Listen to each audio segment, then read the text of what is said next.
গ্রীষ্মের প্রচণ্ড দাবদাহে হাঁসফাঁস করছে জলপাইগুড়িবাসী। আর এই গরমে একটু আরাম পেতে গাছের ছায়ার নিচে জিরিয়ে নিচ্ছেন মানুষজনেরা।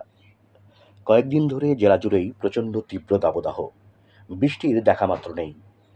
চাতক পাখির ন্যায় বৃষ্টির অপেক্ষায় মানুষ আকাশের দিকে চেয়ে আছে।